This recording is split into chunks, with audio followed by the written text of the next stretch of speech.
Love, Barbara, Malcolm's middle daughter, my son. That's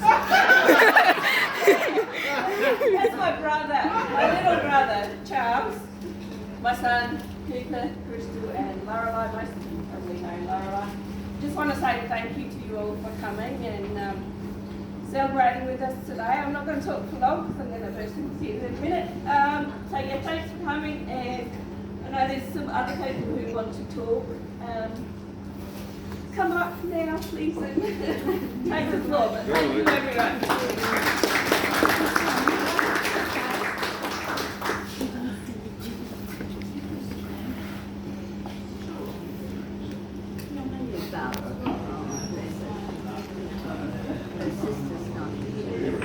Ladies and gentlemen, firstly, it's more than an honour to be here, as you all know.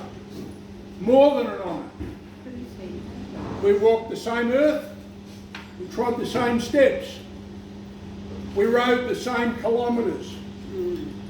We know what it's like to hurt in the rain and feel in the warmth. Malcolm was more than a fellow rider to me, and a few of the others that are here. I'm sorry, I'll probably get emotional, but I'll keep talking. Malcolm was originally a far rider. He knows what it's like to bang out 1,000 in 24 hours. He then stepped up and he started doing iron butt rides. If you get close to me, you'll see it's an IBA badge on the front of the helmet. Graham Harris is my name. I'm the welfare officer for the IBA here in Australia. Derek Sutton, our president. Michael Morris, long-time member. To give you an idea what it's like to ride IBA rides, our base ride is 1,600k in 24 hours, which is approximately 17 and a half hours saddle time and an hour fueling and downtime. 1,600 in 24 hours, I know it's going to sound a bit smart, is very, very easy. The next one you step up to is 2,000 in 24 hours. I'll give you an idea of how hard that is. I've done 2 of them. I finished the first one with 15 minutes to spare. I finished the second one with 9 minutes to spare. I was getting the fuel stops down to 4 minutes. Malcolm's done one of those. 2,500 in 36 hours. Soda, have a sleep. Malcolm's done one of those. Border runs. Hank's looking at me now. Yeah. Border runs. That is from here to the South Australian, West Australian border on the first Saturday of August. To do what? Have a meal, have a charge, say hello, say goodbye. 08, 09, 10, 11, 12, 14, 15, 17, 18, 21, 10 rides to the border. Commitment. Commitment. Far rides. That man's got one of the original far ride caps on his head. 40 up into Northern Territory, far up into Queensland, over to Western Australia. List rides, they're a little bit more difficult. You've got to go out, you've got to photograph, and you've got to record. Malcolm did 3 of those. His iron butt rides, as I said, 1,600s, 2,000, 2,500, did 4 of those. No mean feat. Fortunately, I was over here at Middleton, you may remember. Middleton in March this year.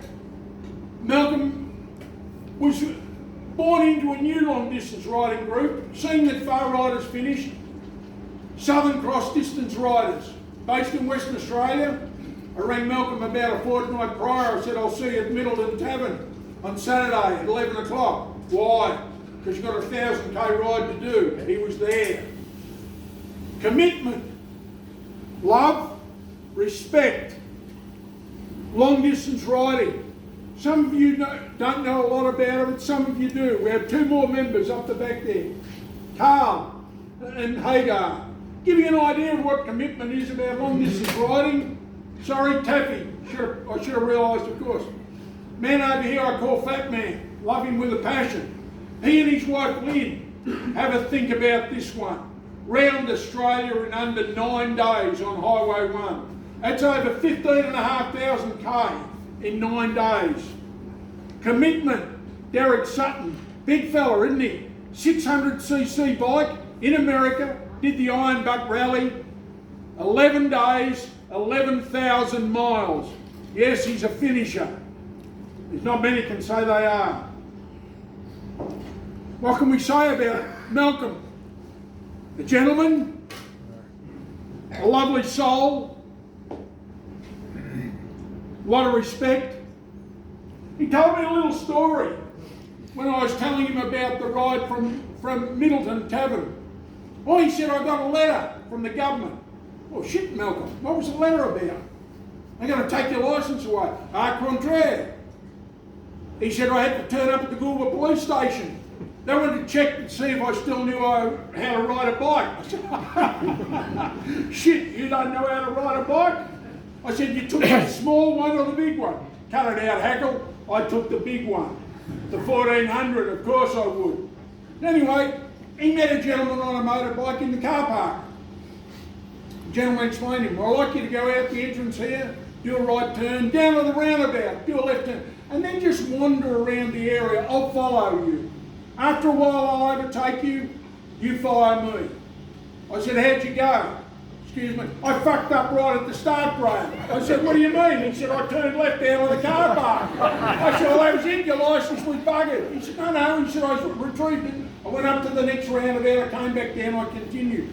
After a little while, the chap waved himself around, he pulled up, he said, Malcolm, little bit of an incline here. He said, I'd like you to go up the incline and do a U-turn. Now, for you motorcyclists that don't know what I'm about to tell you, I suggest you try it.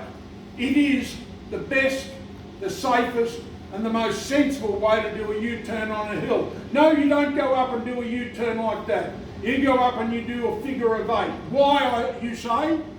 What's the most important thing when you do a U-turn? Don't drop the bike. Firstly, people laugh. Then they take photos while you're still on the ground. Then they offer to help you up with the bike. So you always do a figure of 8. So the left foot is ready to go onto the ground to stop the bike falling over, because the right foot's going to be feathering the back brake to slow you down. So Malcolm went up the hill and he did the figure of 8. They went back to the police station, the guy got off the bike, took his helmet off, Malcolm took the helmet off, and he said, very interesting way of doing a U-turn, Malcolm.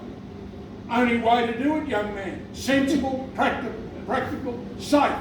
I couldn't help but agree more. I've never seen it done, but I'm impressed. I'll do it from now on.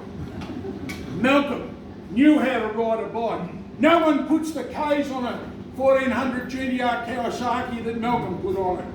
What happened to it? BA, plugs, servicing, and that's all. How many plaques did he get from Kawasaki Australia? You're his closest friends, you know. I think I know of 2 that he got. Malcolm had utter respect in the riding community, not from just me and the long distance riders, but from his friends who rode with him locally. I haven't got a glass with me, but if you have got a glass, please be upstanding, because we don't drink to anyone when we're seated. Be upstanding and have a drink to Malcolm, please.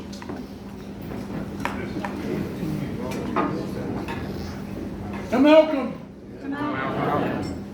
Thank you very much. Thank you, and thank you for allowing me for a few minutes to speak. All right?